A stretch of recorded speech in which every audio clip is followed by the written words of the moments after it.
Hello everybody, welcome to this video, another in the Student Exemplar series. Something a little bit different today, not full exam answers, but some really interesting notes and ideas on key themes in A Christmas Carol, written by Eleanor. Let's have a look. To begin with, the theme of poverty versus wealth. Throughout the novella, Dickens makes underlying references to the destructive and corrupt theme of poverty through the extended metaphor of the weather. The constant blaze of grey in the sky and the fact that the fog and darkness thickened could symbolise the invasion of factories and the brutality of the working conditions. The verb thickened has connotations of something getting more intense and more obscure. The smoke from workhouses was suffocating society as a result of the Poor Law introduced, stating that those in destitution needed to go and work at a factory in horrendously poor conditions in order to fix their financial instability. Thickened demonstrates an increase metaphorically, implying to the reader that the numbers of desperation were rising, yet the government did nothing to intervene during the period of ignorance and negligence in Victorian England. The weather influences the extent of our optimism, conveying the dismal attitudes within society. The lack of colour represents the repression and lack of emotion people felt. Additionally, the novella is set during the winter, which symbolically represents the division between the wealthy and the poor. Those who were financially stable didn't need to stay in the congenial frost. They could return home and were sheltered from their ignorance. Alternatively, those in a dangerous depth of poverty had no choice but to embrace the bitterness of the cold, which is further explored through the semantic field of darkness and night. Despite Scrooge's opinion that darkness is cheap, with the affricate adjective cheap implying that this type of dull, heavy lifestyle is more affordable, linking to Scrooge's attitude of avarice and his fears for poverty, for many of the wealthy like Scrooge, this was not a necessity by any means. Families like the Cratchits had no choice but to endure the callousness of not only the night time, but the lack of warmth it brought too. Along with darkness often comes some form of light, but the fact that the bleak descriptions of the weather are not followed by a description of the sun would emphasize from the perspective of Sigmund Freud that England during the Victorian times was saturated in the consequences from the id of the government and the wealthy. The sun represents hope and a growth for something better, symbolizing the superego of the government, but the fact that the sun doesn't seem to exist in Dickens's description indicates to the reader that there was a strong, disturbed sense of corruption within society. Therefore, from a psychodynamic perspective, the components of the human psyche being imbalanced not only create a sense of disorientation, but could also arguably be the explanation for the poverty in society, negligence and avarice id from the government and the wealthy. Well, isn't that an amazing couple of paragraphs on the theme of poverty versus wealth? Let's have a look at the theme of redemption. Between stave 1 and 5, there's an apparent reversal, not only within Scrooge and the descriptions Dickens gives, but also within Scrooge's surroundings, a remarkable sense of redemption.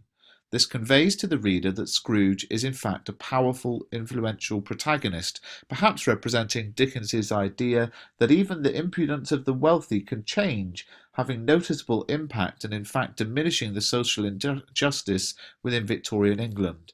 Firstly, there is a direct contrast between the descriptions of Scrooge at the very beginning of the novella to the very end, yet still conveying something permanent within Scrooge, hope. While he is described as being hard and sharp as flint, the simile in the staid noun flint has connotations of something powerful and perhaps revolutionary, often as it is used to induce fires, subtly hinting to the reader that the explosion and reformation within Scrooge is yet to come. Flint is also a material which is underestimated. Alone it has no power, but with the help of other materials it can have overwhelming force, and this could, from a Nietzschean perspective, be highlighting the spiritual journey Scrooge is yet to encompass, to discover his inner benevolence. God is not currently guiding him, but through the cumulative appearance of the ghosts, he's connecting with morality, and nihilism is becoming a part of his later character. Isn't that an amazing analysis of the idea or the word flint? This idea that actually, even though it describes Scrooge at the beginning of the text as such a negative character, it does actually foreshadow and hint at the reformation which is to come. What a fantastic analysis. This is further explored at the end of the novella with the simile light as a feather. Contrastingly, the noun feather has completely different connotations to the solidity of flint. A feather is something with no real use, symbolically showing the reader how the flint has been activated as Scrooge is a new person. Alternatively, a feather comes from a bird, either as a result of destruction or because it is no longer needed, and this could suggest that Scrooge's former unmoral self has either been destroyed, while Nietzsche would argue that this is Scrooge's reincarnation. It could also indicate Scrooge has grown and shed his callous, bitter, inconsiderate skin. He's grown and left the part of himself he's ashamed of behind. The redemption in Scrooge is the most iconic part of the novella, as Dickens uses this to amplify the ease of change within society. Even if you were hostile and misanthropic, there is every ability to change and resolve the injustice within society, emphasizing how Victorian England had potential to reform. Absolutely fantastic. I don't really need to say a lot about this, do I? It is just absolutely amazing. Theme of the supernatural. Dickens's A Christmas Carol is rather unusual compared to most Christmas stories due to the noticeable emphasis upon ghosts throughout the novella. Ghosts and the theme of the supernatural are not necessarily positive and jubilant, which would match our idea of Christmas. However, through their peculiar appearance, they express Dickens's idea of the ease of having a perfect, memorable Christmas. The fact that ghosts are introduced to the reader from the very first stave of the novella make the precipitating incident not only uncommon, but an implicit criticism of society. This is due to the fact that the vast majority of Victorian England were deep in belief of the supernatural, which highlights to the reader the insensitivity of the wealthy, represented by Scrooge.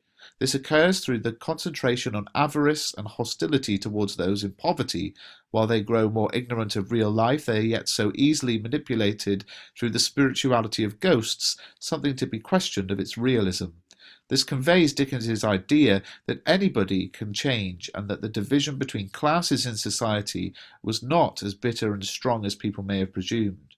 However, while Scrooge represents the wealthy and lacks belief in religion and Christian values, he's portrayed to the reader as having the typical attributes of society towards the supernatural. He speaks of putting a stake of holly through his heart. The noun stake was a supernatural weapon used to protect oneself against vampires, and the fact that Scrooge uses this term in anger reflects his instinct to quote the supernatural in his speech. It was a part of life and in his nature to do so. However, when faced directly with the presence of Marley's ghost, Scrooge belittles and disbelieves what he has seen, stating that there is more gravy than there is grave in the ghost. From the perspective of Jacques Derrida, Scrooge and the supernatural could be seen as a binary pair. While Scrooge mocks his exposure to a ghost in stave 1, later in stave 4 he communicates to the reader his unexpected relevance to the spirit, as his name is revealed to be on a gravestone in the possible future. Thus the binary pair of life and the supernatural is exposed. Scrooge, from what Marley's ghost stated, will die to become a ghost, faced by more restriction and more suffering as a consequence of his present good. Therefore, Dickens amplifies to the reader the ease of redemption within any member of society through the unusually powerful use of the spectres and theme of the supernatural in the novel.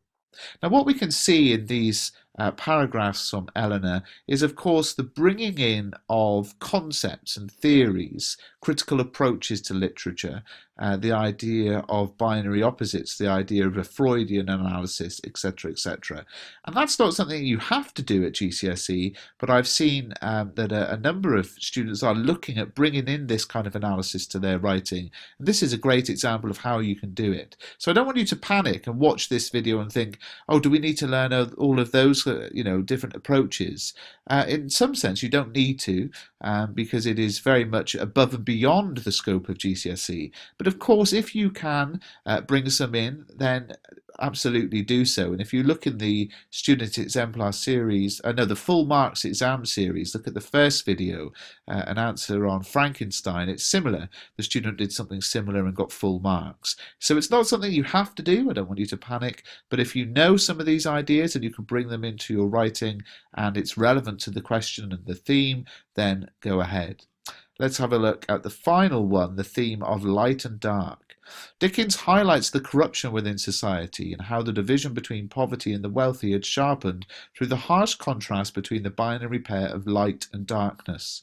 In Stave 1, Dickens portrays the brutality of the social injustice through the avarice of the wealthy, because darkness is cheap and Scrooge liked it. The bleak noun darkness literally conveys to the reader the general sense of society. Even the rich, who could afford the luxury of light, were afraid of poverty, and so locked their wealth away from everybody, including themselves. Scrooge, having the wealth which he believed was the source of his happiness, now is surrounded by metaphorical and literal darkness. However, from the perspective of Jacques Derrida in Stave 2, Scrooge experiences the sense of hope and freedom of the past during the revisit to Fezziwig's party, as the hosts shone in every part of the dance like moons. The verb shone has connotations of something pearlescent and exquisite, emphasizing Dickens's idea that Victorian England had changed from a benevolent, jubilant society to a fearful country, surrounded by darkness and loneliness in a matter of time. Alternatively, the cosmic imagery of the moon and the brightness could also reflect life in the past for the less wealthy. Aims were not set around the prospect of money, and so people were happy and enjoyed themselves, embracing the presence of others. This may have been what gave them hope and provoked the munificent attributes to society. The lightness surrounding the poor is further explored through Dickens's creation of the Cratchit family. During Stave 3, Mrs. Cratchit, Peter, and the rest of the family prepared their dinner as a team, displaying the lack of interest towards losing money, but rather gaining precious memories, and the repetition of the incandescent verb glowed illuminates their love and compassion. Light and brightness surrounds them voluntarily, while Scrooge lives in darkness because it is cheap, which is further explored by the cosmic imagery associated with the familial, amiable characters. The use of light represents goodwill, and during Stave 5, when Scrooge is transformed, he too was glowing with good intentions. Absolutely fantastic.